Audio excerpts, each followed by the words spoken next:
The terror and the turmoil have been replaced by something that looks like normality. We saw people on the streets of Khartoum and a group of volunteers cleaning up the pro-democracy protest site. Last week, the authorities crushed that protest, killing at least 118. Activists calling for a civilian government were beaten or shot and driven from their camp in the middle of the city. They turned the technical school in green into an art centre and library. And the art remains, as do the soldiers. This group are members of a notorious unit, formerly known as the Janjaweed, and they wouldn't let us into the complex.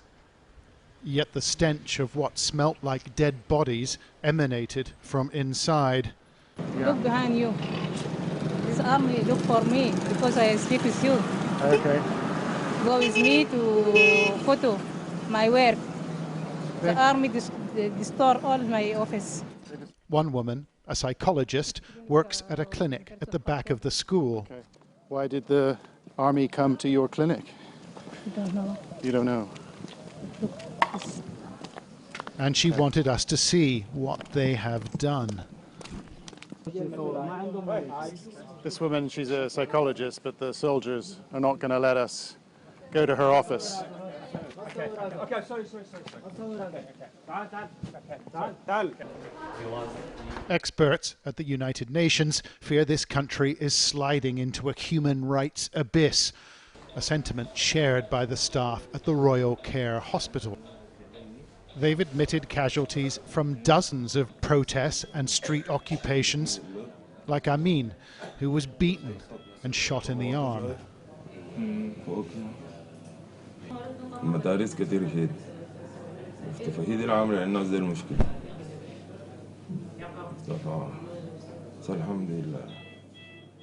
Is the revolution over?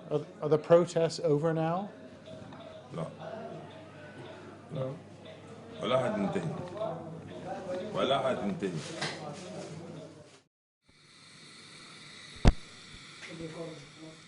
On the second floor, we found a man called Faisal al-Tahir who was shot twice in the back during the military crackdown last week. He found it difficult to describe what he'd been through. وهم عندهم أي حاجة سلاح تعليمات أوامر تعمل أي شيء ما في حد ذلك يعني تعليماتك في يدك تقتل تغتصب تسرق تعمل أي حاجة ما في يد بشغلك.